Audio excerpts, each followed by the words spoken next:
of the reason I started the museum is I'm a collector. I don't like to throw stuff out. Oh, this is another story. So at one point I get a Springer Mountain sign in this big box. It shows up at the house, and my wife says, "I got it. We'll move into an apartment and we'll leave the stuff in the house." So I've had all kind of stuff in the house. One time I was going into my closet and I took down this heavy box. I'd forgotten what was in it, and it turned out it was one of Earl Schaefer's hatchets. So I've had all, you know, we may seem professional to the visitors, but it's been a growing experience for me. It's my first museum, so I'm not a museum professional. Although I've learned a lot. I've learned that, you know, most people in the United States are functionally illiterate. They can't read. They may be able to read on a website, but otherwise they don't read. They don't read exhibits and stuff. But if they see a hatchet, you know, they see a measuring wheel, you know, they see some old boots, that really registers with people. So what Paula was saying, you know, strollers, streakers, scholars. Streakers, they make one loop through the museum, they ask where the bathroom is, and then they head out. Strollers, they look, you know, they pick up this and they say, this is interesting, move on to the next thing. You know, maybe 15, 20 minutes that they leave the museum. The average person, whether it's the Smithsonian, Metropolitan Museum of Art, the Louvre, they have about a 40-minute attention span in the museum. That doesn't count the time in the bathroom or the restaurant. But then you have the scholars, and they come in and they read the HikaNation exhibit, and they see that Mike McReynolds' name is spelled wrong, and they have a fit. Or they go to the Grandma Gatewood exhibit and they say, this comma, you know, it's here, but I really think it should be here. So when you're planning exhibits, you have to think about the needs of all your visitors. I mean, there aren't that many scholars, but you have to have enough material to keep these people coming back. Like in my case, I go to the museum, I might have read an exhibit a month or two before and I forget, so I read it again, so you don't have to entertain me that much. But a lot of people have better memories, so you keep having to add stuff. So like in our 1983 exhibit, you know, Alan Stracklejohn, you know, our webmaster who put this together, has 500 photographs, and we have about 25 descriptions by people who hiked the AT that year. So about 1,000 words each. So 25,000 words. That's about half the size of a small book. My book's about 70,000 words. So just that one exhibit can satisfy, you know, a scholar for a long time. When we opened the museum originally, all the exhibits combined had about 3,000 words. So we keep adding stuff, and in something like the HikaNation exhibit, we have this panel. The panel's probably about 400 or 500 words, so not a lot to it, some pictures. But then when we add artifacts, and hopefully we'll have IDs for the artifacts once Paula figures out who had the artifact, what I gotta type it up. Yeah. And then we can have a reference to the website. And I think the website can keep people busy for quite a while. Yeah. Especially if they keep clicking and going through it. So you can have the layers of people who really, you know, want to delve into the subject. But we want to add, you know, as many artifacts as we can. We'll have a display case and we'll determine, you know, the size of the display case and so forth, partly on what artifacts we end up deciding to include. You know, we have the backpack that might have to be a separate display case or hung on the wall or something like that. Now, next to the museum, there's two other buildings. There's the museum, and then there's the Pine Grove Furnace store, where you have the half-gallon challenge. So through hikers, try to eat a half-gallon of ice cream at a single sitting, and they get a wooden spoon if they do. So for a thru hiker, a half-gallon of ice cream is not that big a deal. And then the next building over is the Hiker Hostel. That building has been around, for 200 years. There was an iron furnace in Pine Grove Furnace Park, and where the hostel is, that was the head guy, the Iron Master's house. And it's been a hostel at least for 30 or 40 years. So a couple years ago, the park, where we're located, Pine Grove Furnace State Park, asked the museum to take over the hostel. And they gave us a favorable deal and so forth. They didn't explain that there was going to be a global pandemic starting a few months after we took over the hostel. So we had a business plan together. It was like a no-brainer to at least be able to break even on the hostel no matter what. Except if there's a global pandemic and they close the AT and you can't have weddings or reunions or anything at the hostel. So actually, last year was the second year we had the hostel, and we did manage to break even, and hopefully we'll have an even better year. So that would be a possibility for a reunion. There are 28 bunks in the hostel. There's also a private room, and there's campsites in the park. So the museum itself it opened in 2010. Here's a story Paula hasn't heard. Whoops. Let me get that. You have to be careful with your artifacts and not step on them. So here's a story Paula hasn't heard. We opened the museum on National Trails Day, June 5th, 2010. And about a month before, I was Grand Marshal of the hiker parade at Trail Days in Damascus, Virginia. And you all were in Damascus, so you know how big and metropolitan Damascus is. So anyway, my buddies from the museum and I, we get to the meeting place for the parade. We figure we better get there early. If I'm going to be the Grand Marshal, they can't start the parade without me. So about 10 of us get to the front of the parade about 40 minutes before the time for the parade. And we're standing around and nothing is happening. And finally, one of our guys goes over to the chief of police and, it's saying, here's Larry.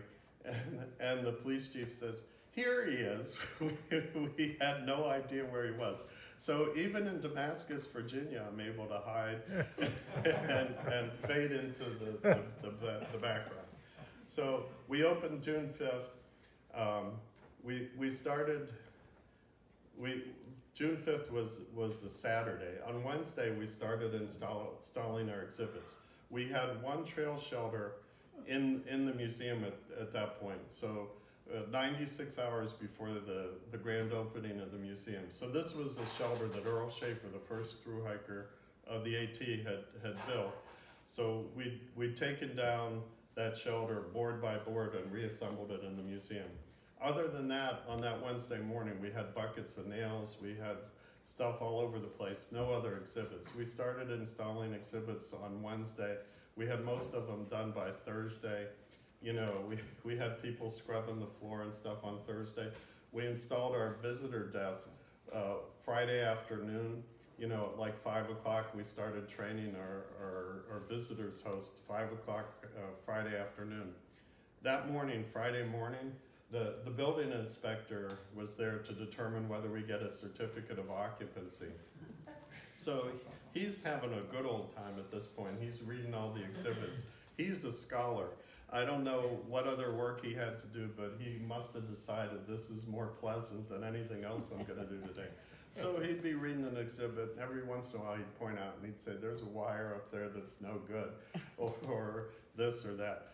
Finally, it came down to two things. We didn't have a soap dish in the bathroom, and we didn't have a sign on the restroom door that said restroom in Braille. So I went down to the park manager, and so this is young park manager. The park manager had been in this position. He was 26. He'd been in this position for 11 months, and his whole career could be determined whether we opened or not, because the cabinet officer for Pennsylvania in charge of this was coming the next day.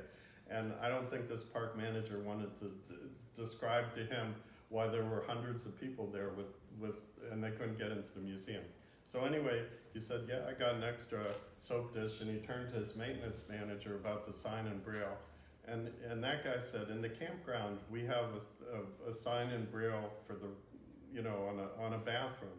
But I drilled special holes for that, so you can have it now, but I want it back.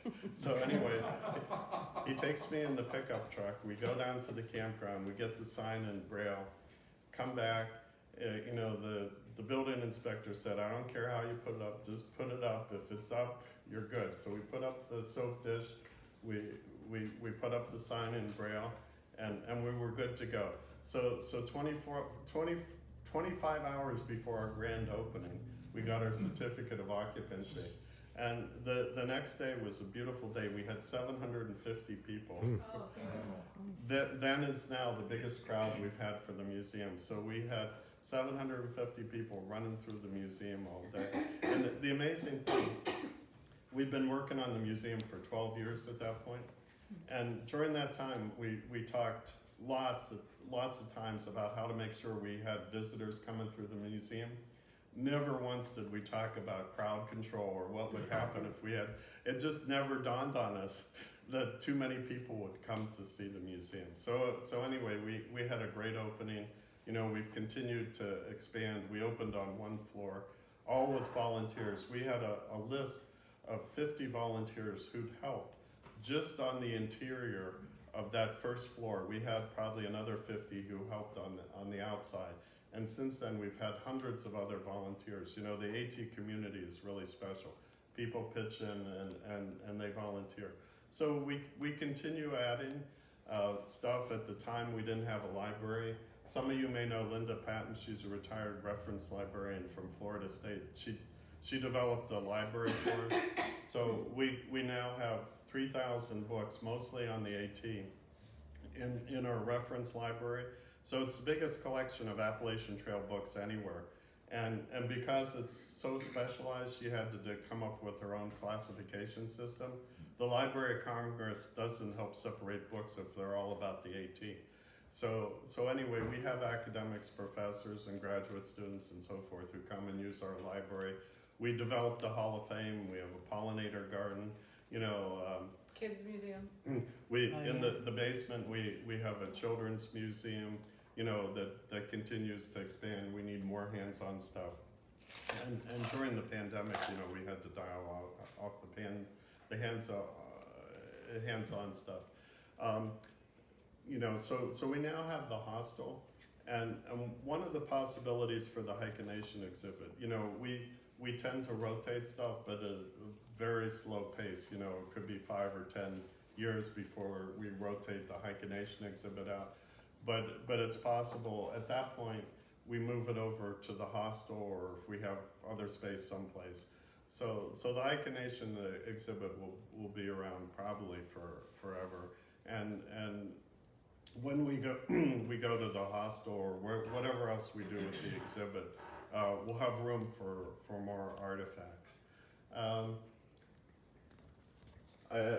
So just one more pitch on the artifacts. I mean, we're looking for stuff that's authentic.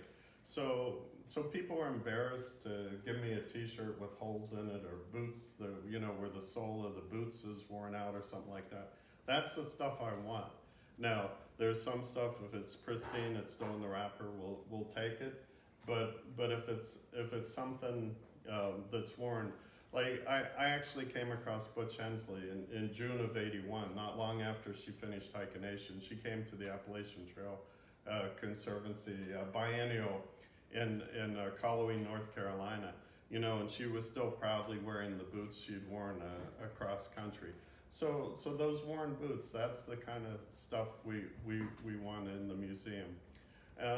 And whenever you're tempted to throw stuff out and you're not going to send it to William, think about us. and Uh-oh. what, Uh-oh. That might be a lot of stuff. William's gonna start sending it. so that's fine. I mean, we're not going to become the Museum of HikaNation, but we can store stuff. We do have pretty good space at this point. I mean, you're always needing more space. I mean, the classic line I remember, I told somebody the other night, Ronald Reagan, when he was dedicating a new building for the Library of Congress, said, "You have the same problem I do. Where to put your old National Geographics?" But so storage space, display space is a constant problem with museums. Now with the virtual museums, that takes some of the pressure off, but there'll always be, a need for more space, and that's something we'll be dealing with. My board doesn't want to hear my plans for new buildings and so forth, but that's something that'll always be going on. So One of the other things that I wanted to mention too, Larry, is that you guys have taken over the Hiker Yearbook, right, just recently? And a lot of the AT hikers pass right by the museum, and they do go into the museum and look around, and they sign and give their photos, right? We have a handshake agreement to take over the Hiker Yearbook. Odie for 7 years has published a yearbook of all the hikers who hiked that year. And you might want to think about this, William. It's kind of, he's developed a template so people can load the stuff up themselves. So it takes a little bit of effort away from the webmaster, but also control. So anyway, our plan is to continue the yearbook the way Odie has been doing it. We've also published a number of books. You all saw Bill Kemsley's book the other night. So that's the third book we've published.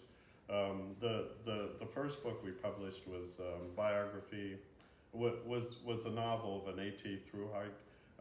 10 characters did alternated journal entries along the AT. So it was a 1973 through hiker from Georgia, Richard Judy, who wrote that novel and asked us to publish it. And our second book was a biography of Earl Schaefer. And just in the last couple of months, we've doubled our production. We published Alan's book and two of Alan's books and another book by I believe he's an 83 through hiker, Yeah. George Stefanos. So anyway, we keep getting ideas. Our ideas come from our volunteers, and we expand what we're producing based on the ideas of our volunteers and what people are willing to do. So we are the only full-fledged hiking museum that I'm aware of in the United States. So we have an archive, we have a library, and we all have all this stuff. And our mission is the AT, and we're constantly getting pressure to stretch that mission, and the other folks that are involved are constantly pushing back against me to make sure I don't stretch the mission too much. But I hear, like Reese mentioned, it would be good if there was a museum for the ADT, PCT, PNT, they've all mentioned that kind of thing to me. But we're for the AT. So as Paula mentioned, our interest in HikaNation, at least nominally, is because of that stretch of the AT you hiked in Virginia. Any questions? When you said you did the AT in 81? 80. It only took 80. me 1 year. I was faster than you guys. I Of course, was I did less saying, miles. Oh, okay. I only that's did what I 2,000 miles. Oh. You could have joined HikaNation instead of doing Did the you- Well, we came through in 81 now. Right. Yeah. You went through in 80. I would have been qualified for HikaNation. That's right. They said you didn't need any experience. I wasn't qualified for the AT. And they weren't Bob kidding. Smiley Huh? raced ahead to catch up with us in Damascus, to hike with us in Virginia. He was through hiking the AT. Yeah, but William can link his website, or they will, with the exhibit, so that it'll get more exposure for people on Yeah, the well- computer that can't visit. And then he may run some videos, DVDs, shows, they'll look at different ways to integrate our things in there. I So- like the idea of a reunion up there sometime. It can accommodate a Yeah, lot. because it's close to my house. Well, it can accommodate a lot from camping and hostel, and it's got the little cafe there, I Does it remember. have Yeah. wheelchair accessibility? Of course. Depends accessibility, hearing aid, plugging in, station accessibility. Wheelchair accessibility we have. Yeah. How far are you from an airport? Half an hour. Oh, It depends on what your definition of an airport is. But the DC airport's, dollars So how probably much only an does hour. the shuttle cost? That I don't know, but probably an hour and a half. Okay. So yeah, there is the little Maybe cafe. we'll rent out the bunkhouse. And I do want to say one other thing too, for the HikaNation exhibit, when it got, the weekend it got displayed and everything, Cindy came, Terry and Marcia came, and then Jim Kern, Bill Kemsley, and Paul Pritchard came for Oh, that wow. event. So You we had did. we had a nice table of people. And so that was a very fun weekend opening on that panel. So for the next one, I think you said you might be able to get a display case ready by May, but I don't know. I wouldn't count on that. Okay, okay. And- I thought that was a little Fast optimistic. anyway. That's optimistic, and I can't even start on the. So we have our Okay. version of William. We have one person who does the exhibits, and right now we're working on an exhibit. It's a relief map of the United States, and I thought, well, this is no big deal, and it's just it's going on and on. And we're trying to figure out laser pointers for the various features along the AT, and it's going to be our most expensive and snazziest exhibit. But we were going to install it last July, so we're on overtime. By the way, we did open a great exhibit last year. Last year was the 100th anniversary of Ben Mackay's 1920 article proposing the Appalachian Trail. Wow. And we put together an exhibit of his office or study. It's called the Sky Parlor. And none of his artifacts had ever been exhibited before. And we have his desk and his backpack and books and everything. Oh, nice. And it's very lifelike. There's stuff scattered on his desk like he just stepped out for a lunch break and he's going to be back any minute. So it's a really great exhibit.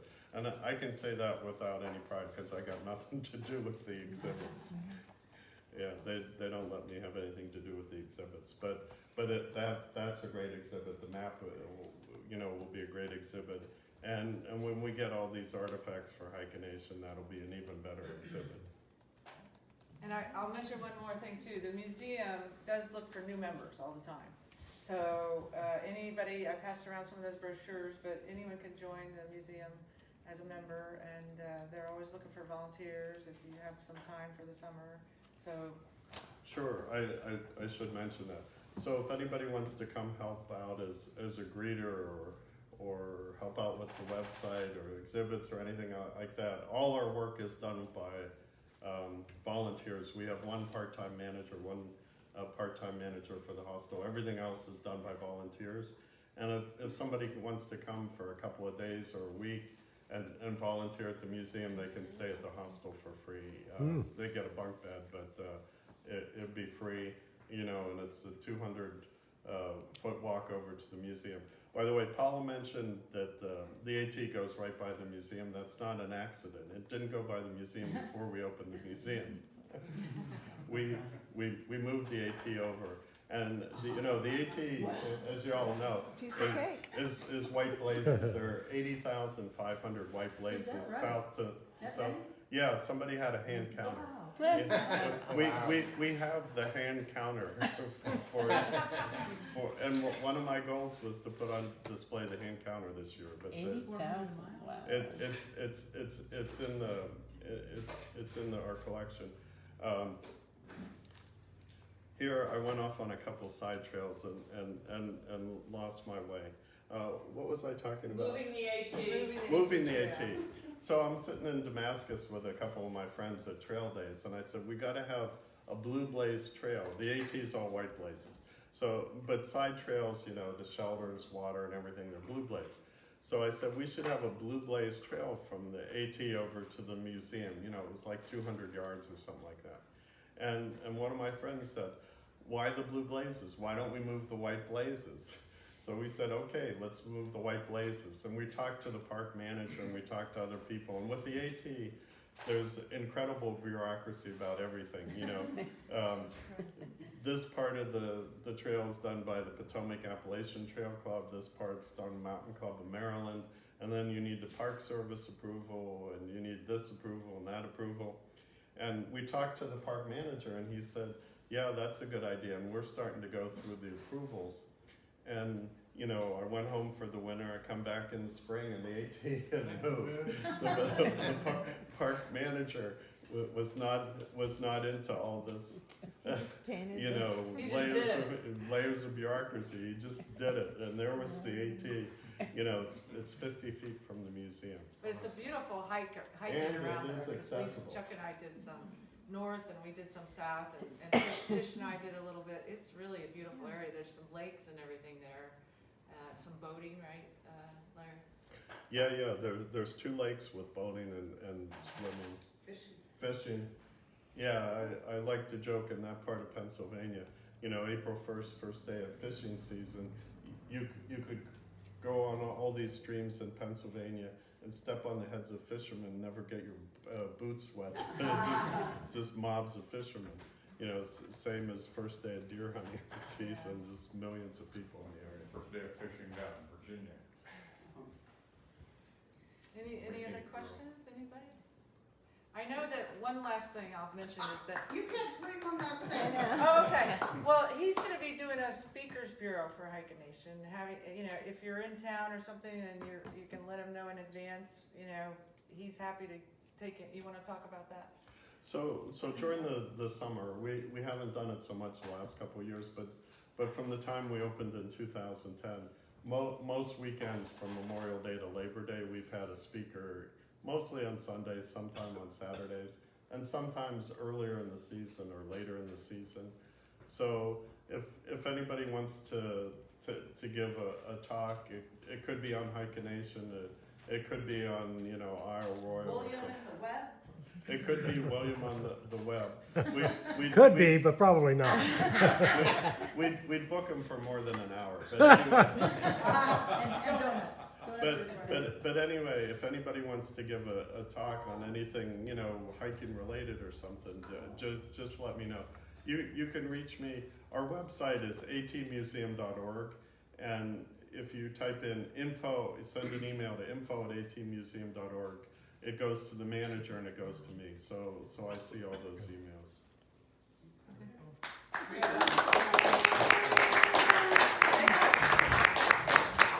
You know, the other day, we were giving out certificates, and we had a nice certificate for you, but true HikaNation people stay up and drink, and when they stay up and drink, they take things and they hide things. So your certificate Mostly is they somewhere in eat the things. house that I don't know, and I'm very sorry. But, thank you. Thank you for coming out, thank you for making the effort, thank you for preserving us, and we hope that the relationship will be long and healthy one. Thank you so much.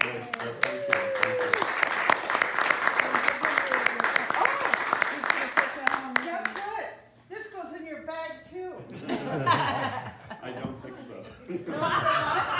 No, I'm taking it, but not in the bag. Yes, you're welcome to take it out. My mom did. If you have not signed this, Sharon, sign it now. Get the Sharpie out. So, yeah, if your signature's not on here, please do it. So, thank you. That concludes your